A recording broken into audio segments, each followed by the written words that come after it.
Hello BSc first year students, कैसे हैं आप सभी लोग। उम्मीद है आप लोग बहुत अच्छे होंगे। माय नेम इज आशीष गिरी। आज के इस वीडियो के अंदर हम डिस्कस करेंगे बीएससी फर्स्ट ईयर बॉटनी के फर्स्ट सेमेस्टर में आपका थ्योरेटिकल पेपर आता है microbiology and plant pathology. Students, इस सेमेस्टर से ऑलरेडी मैं कई सारी इंपॉर्टेंट वीडियोज कवर कर चुका हूं जो कि आपके एग्जाम पेपर के लिए मोस्ट इंपॉर्टेंट है। तो अगर आप उन वीडियोज को देखना चाहते हैं तो चैनल के अंदर जाकर देख सकते हैं, या फिर इसी वीडियो के डिस्क्रिप्शन बॉक्स में मैं आपको लिंक भी प्रोवाइड कर दूंगा। जैसे ही आप उस लिंक पर क्लिक करेंगे आप डायरेक्ट उस प्लेलिस्ट तक पहुंच जाएंगे। स्टूडेंट्स, आज के इस वीडियो के अंदर हम एक मोस्ट इंपॉर्टेंट टॉपिक डिस्कस करेंगे, कीमोटैक्सिस इन बैक्टीरिया। बैक्टीरिया में कीमोटैक्सिस का जो मॉलिक्यूलर मैकेनिज्म वाला वीडियो है वो मैं ऑलरेडी अपलोड कर चुका हूं। तो अगर आप उस वीडियो को देखना चाहते हैं, क्योंकि जब हम CSIRNet लाइफ साइंस में सेल सिग्नलिंग की वीडियोस को कवर कर रहे थे तो वहां पर हमने डिस्कस किया था बैक्टीरिया में कीमोटैक्सिस के मॉलिक्यूलर मैकेनिज्म को। लेकिन यहां पर मैं बैक्टीरिया में कीमोटैक्सिस का बेसिक्स कवर कर रहा हूं, जो कि BSc और MSc के एग्जाम पेपर में 2 नंबर में शॉर्ट क्वेश्चन में या कई बार 5 नंबर में सेक्शन बी में भी पूछा जाता है। तो अगर लॉन्ग क्वेश्चन में 5 नंबर में सेक्शन बी में पूछा जाए तो आपको कितना लिखना है, कौन सा डायग्राम बनाना है, वो सब मैं इस वीडियो के अंदर डिस्कस करूंगा। साथ में स्टूडेंट्स, इस आउटलाइन को समझने के बाद डेफिनेटली आप 2 से 3 पेज बैक्टीरिया के कीमोटैक्सिस के रिगार्डिंग लिख सकते हैं। तो जरूरी है कि आप इस आउटलाइन को समझें और बैक्टीरिया में जो कीमोटैक्सिस है वो है क्या उसको समझें। ठीक है, तो चलिए स्टूडेंट्स वीडियो को स्टार्ट करते हैं। फर्स्ट ऑफ ऑल मैं आपकी जानकारी के लिए बता दूं कि कीमोटैक्सिस का प्रोसेस सिर्फ बैक्टीरिया में नहीं बल्कि जितने भी यूकैरियोटिक, यूनिसेलुलर और मल्टी सेलुलर ऑर्गेनिज्म होते हैं, सोमेटिक सेल्स होती हैं, ये भी कीमोटैक्सिस के प्रोसेस को परफॉर्म करती हैं। देखिए स्टूडेंट्स, कीमोटैक्सिस के इस प्रोसेस को मैं थोड़ा सा प्रैक्टिकल तरीके से समझा देता हूं, उसके बाद आप लोग डेफिनेशन भी नोट डाउन करेंगे। ठीक है, उसके बाद मैं आपको बताऊंगा कि आपको थ्योरी कैसे लिखनी है। डजंट मैटर कि आप हिंदी में एक्सप्लेन कर रहे हो या इंग्लिश में अपने एग्जाम पेपर की रिटन कॉपी में एक्सप्लेन कर रहे हो, डजंट मैटर। यहां पर सबसे पहले समझ लीजिए प्रैक्टिकल तरीके से। देखिए यहां पर मैं 2 बैक्टीरिया लेकर चल रहा हूं, दोनों ही सेम स्पीसीज के बैक्टीरिया है, bacteria A and bacteria B, और इन दोनों ही बैक्टीरिया को मैं डिफरेंट इन्वायरमेंट प्रोवाइड करता हूं। ठीक है, हमने यहां पर बैक्टीरिया ए के सराउंडिंग इन्वायरमेंट में न्यूट्रिएंट को रखा, यानी शुगर मॉलिक्यूल या आप लोग अमाइनो एसिड भी ले सकते हैं। तो हमने यहां पर इसका जो सराउंडिंग इन्वायरमेंट है वहां पर न्यूट्रिएंट को रखा। तो हम यहां पर क्या देखते हैं कि बैक्टीरिया उस न्यूट्रिएंट की हायर कॉन्सेंट्रेशन की तरफ मूवमेंट शो कर रहा है, यानी कि वो जो है टुवर्ड्स द मूवमेंट शो कर रहा है, जो हमारा शुगर मॉलिक्यूल है उसकी तरफ मूवमेंट कर रहा है, उसकी तरफ जा रहा है। ठीक है, इसके बाद स्टूडेंट बैक्टीरिया बी के सराउंडिंग इन्वायरमेंट में हमने कोई एंटीबायोटिक या टॉक्सिक मटेरियल रखा। ठीक है, इसके सराउंडिंग में हमने यहां पर कोई कीमो रिपेलेंट रखा। तो हम क्या देखते हैं कि बैक्टीरिया रिपेल हो रहा है, उससे दूर भाग रहा है। तो यानी कि यहां पर एक बात बिल्कुल स्पष्ट हो जाती है कि अगर आप किसी बैक्टीरिया के सराउंडिंग इन्वायरमेंट में कोई केमिकल रखते हो तो बैक्टीरिया उसके प्रति रेस्पॉन्स देता है, या तो वो उससे अट्रैक्ट होकर के टुवर्ड्स मूवमेंट शो करेगा यानी उसकी तरफ दौड़ता हुआ जाएगा, या फिर स्टूडेंट बैक्टीरिया उससे दूर जाएगा, अवे मूवमेंट शो करेगा यानी उससे दूर भागेगा। ठीक है, तो ये डिपेंड करेगा कि आपने किस प्रकार का केमिकल रखा है। अगर आप न्यूट्रिएंट रखते हो जैसे शुगर मॉलिक्यूल या अमाइनो एसिड रखते हो तो बैक्टीरिया उसकी तरफ अट्रैक्ट होगा और वो अपने फ्लैजेला की मदद से लोकोमोशन करेगा, उसकी तरफ जाएगा। बैक्टीरिया के जनरल कैरेक्टर के अंदर मैंने आपको बताया था कि बैक्टीरिया में जो लोकोमोशनरी ऑर्गन होता है वो फ्लैजेला होता है, जिसकी मदद से बैक्टीरिया एक स्थान से दूसरे स्थान पर ट्रैवल करता है, यानी कि एक जगह से दूसरी जगह जाता है फ्लैजेलर मूवमेंट की मदद से। तो यहां पर आप लोग जो बैक्टीरिया देख रहे हैं ये एक मल्टी फ्लैजेलेट बैक्टीरिया है, क्योंकि एक ही बैक्टीरिया में काफी सारे फ्लैजेला आप लोग देख पा रहे हैं, तो ये एक मल्टी फ्लैजेलेट बैक्टीरिया है। अब देखिए स्टूडेंट्स, अगर आप शुगर मॉलिक्यूल को रखते हैं तो बैक्टीरिया जो है उसकी तरफ अट्रैक्ट होगा। The bacteria are attracted towards the sugar molecule. ये जो बैक्टीरिया है ये शुगर मॉलिक्यूल की तरफ अट्रैक्ट होगा ही होगा, ऑब्वियसली होगा, क्योंकि वो उसका भोजन है, उसका खाना है, उसका न्यूट्रिशन है, तो डेफिनेटली वो होगा। ये तो बिल्कुल स्वाभाविक सी बात है।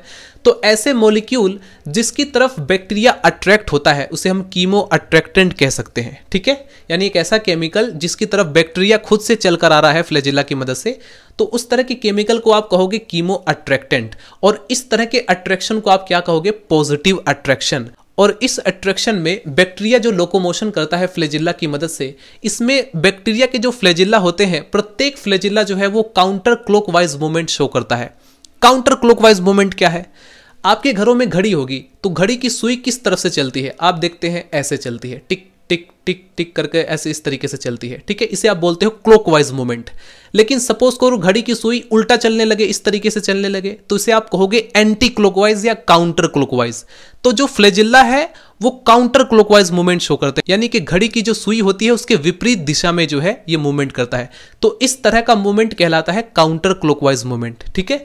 तो फ्लैजिल्ला किस तरफ मूवमेंट कर रहा है? Counter clockwise movement. तो फ्लैजिल्ला के काउंटर क्लॉकवाइज मूवमेंट शो करने की वजह से ये जो बैक्टीरिया है ये जो मूवमेंट शो करेगा इसे हम बोलेंगे स्मूथ मूवमेंट, यानी कि एक ऐसा मूवमेंट जिसमें बैक्टीरिया जो है न्यूट्रिएंट से अट्रैक्ट होकर के उसकी तरफ जाता है, उसकी तरफ बढ़ता है, उसे हम स्मूथ मूवमेंट कहते हैं। और बाय डिफॉल्ट प्रत्येक बैक्टीरिया जो है वो स्मूथ मूवमेंट ही शो करता है।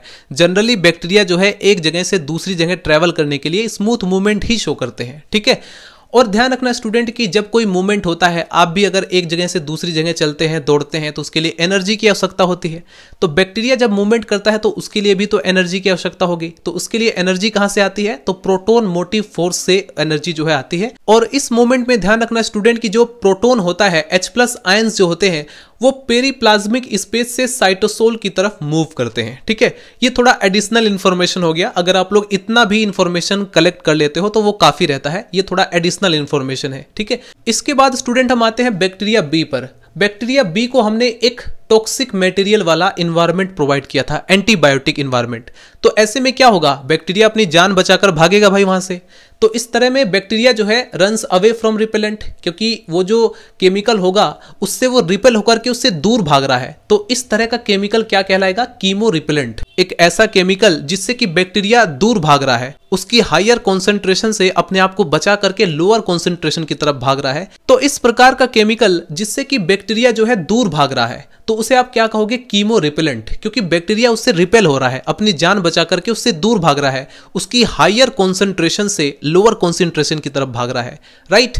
तो इसे आप नेगेटिव अट्रैक्शन भी कह सकते हो, ठीक है। जब बैक्टीरिया अट्रैक्ट होगा उसे तो आप पॉजिटिव अट्रैक्शन बोलोगे, लेकिन अब यहां से बैक्टीरिया रिपेल हो रहा है तो ये अट्रैक्शन नेगेटिव अट्रैक्शन कहलाएगा।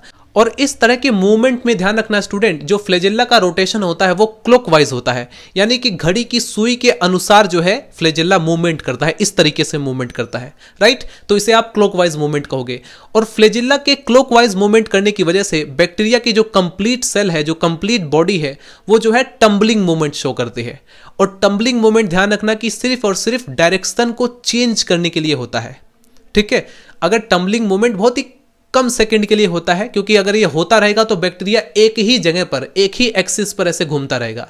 तो इसलिए ध्यान रखना कि टम्बलिंग मूवमेंट कब होता है? जब बैक्टीरिया को डायरेक्शन चेंज करना हो, ठीक है। अब जैसे कि बैक्टीरिया बी के सराउंडिंग एनवायरनमेंट में हमने कोई टॉक्सिक मटेरियल रख दिया, एंटीबायोटिक रख दिया, जो कि बैक्टीरिया को किल कर सकता है, तो ऐसे में बैक्टीरिया का प्रत्येक फ्लैजिल्ला जो है वो क्लॉकवाइज मूवमेंट करता है, और जिसकी वजह से बैक्टीरिया की जो कंप्लीट बॉडी होगी वो टम्बलिंग मूवमेंट शो करेगी। और टम्बलिंग मूवमेंट में बैक्टीरिया सिर्फ और सिर्फ अपनी डायरेक्शन चेंज करता है, ठीक है। और डायरेक्शन चेंज करने के बाद वो दोबारा से जो है स्मूथ मूवमेंट शो करने लगेगा। तो एक बात यहां पर हमें क्लियरली पता चल गई है कि बैक्टीरिया में जनरली स्मूथ मूवमेंट ही होता है, ठीक है। बैक्टीरिया बाय डिफॉल्ट कंटिन्यूअसली जो है स्मूथ मूवमेंट को शो करता है, लेकिन जब उसे डायरेक्शन चेंज करना हो तब वो जो है टम्बलिंग मूवमेंट को शो करता है। और जब बैक्टीरिया में टम्बलिंग मूवमेंट होता है तो ऐसे में जो प्रोटॉन पंप होते हैं, जो हाइड्रोजन आयन है, वो जो है साइटोसोल से पेरीप्लाज्मिक स्पेस में मूव करते हैं, यानी कि जस्ट अपोजिट यहां पर हमें देखने को मिल रहा है।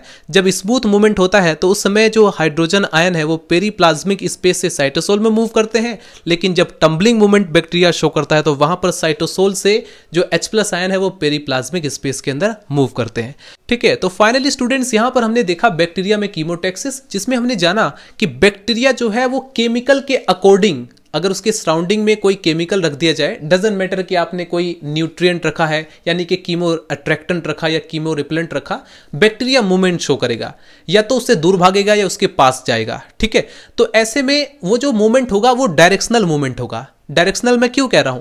क्योंकि देखो, अगर मैं शुगर मॉलिक्यूल यहां पर रखता हूं, उसकी हायर कॉन्सेंट्रेशन यहां पर है, ठीक है, यहां पर उसकी लोअर कॉन्सेंट्रेशन है, तो ये एक डायरेक्शनल मूवमेंट हो जाएगा, क्योंकि बैक्टीरिया एक ही डायरेक्शन में मूवमेंट कर रहा है। दूसरी तरफ अगर आप एंटीबायोटिक रख देते हो तो बैक्टीरिया उससे दूर भागता है, तो वो भी एक डायरेक्शनल मूवमेंट हो गया।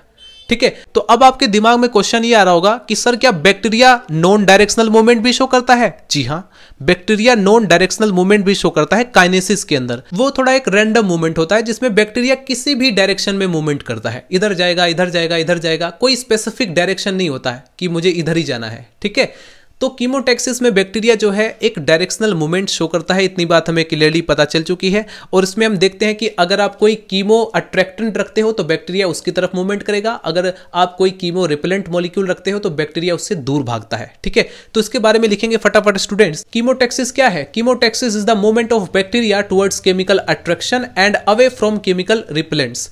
Bacteria are attracted towards the nutrients such as sugar and amino acid and repelled by harmful substance. कोई टॉक्सिक मटेरियल है या कोई हार्मफुल सब्सटेंस है तो उससे वो रिपेल होगा। एंड बैक्टीरियल वेस्ट, जो बैक्टीरियल वेस्ट होगा उससे भी बैक्टीरिया दूर जाता है। So they also respond to other environment fluctuations such as temperature, light and gravity. Bacteria का मूवमेंट जो है वो अदर फैक्टर पर भी डिपेंड करता है, टेम्परेचर, लाइट, ग्रेविटी। सपोज कीजिए कि एक तरफ हायर टेम्परेचर है, एक तरफ लोअर टेम्परेचर है, तो बैक्टीरिया ऑब्वियसली अपने आप को बचाने के लिए हायर से लोअर टेम्परेचर की तरफ मूव करेगा। तो और भी काफी सारे ऐसे फैक्टर हैं जिसके बेस पर बैक्टीरिया मूवमेंट शो करता है। अच्छा, बैक्टीरिया में जो कीमोटैक्सिस है इसका फंक्शन अगर आपसे पूछा जाए तो आप क्या लिखेंगे? तो फंक्शन में आप लोग लिख सकते हैं, मेंशन कर सकते हैं कि बैक्टीरिया में जो कीमोटैक्सिस होता है उसकी मदद से बैक्टीरिया जो है फेवरेबल इन्वायरमेंट को फाइंड आउट कर सकता है। फेवरेबल इन्वायरमेंट मतलब जहां पर अच्छे से उसे फूड मिल रहा हो, टेम्परेचर बिल्कुल सही हो, ग्रेविटी ठीक ठाक हो, लाइट की प्रेजेंटेशन ठीक ठाक हो, यानी कि बिल्कुल वातावरण अनुकूल है। तो अनुकूल वातावरण फाइंड आउट करने के लिए, खोजने के लिए कीमोटैक्सिस एक बहुत बढ़िया प्रोसेस रहता है बैक्टीरिया के लिए। उसके बाद अगर कहीं पर अनफेवरेबल इन्वायरमेंट है तो अपने आप को बचाने के लिए बैक्टीरिया उससे दूर जा सकता है, तो यह भी कीमोटैक्सिस की मदद से हो सकता है।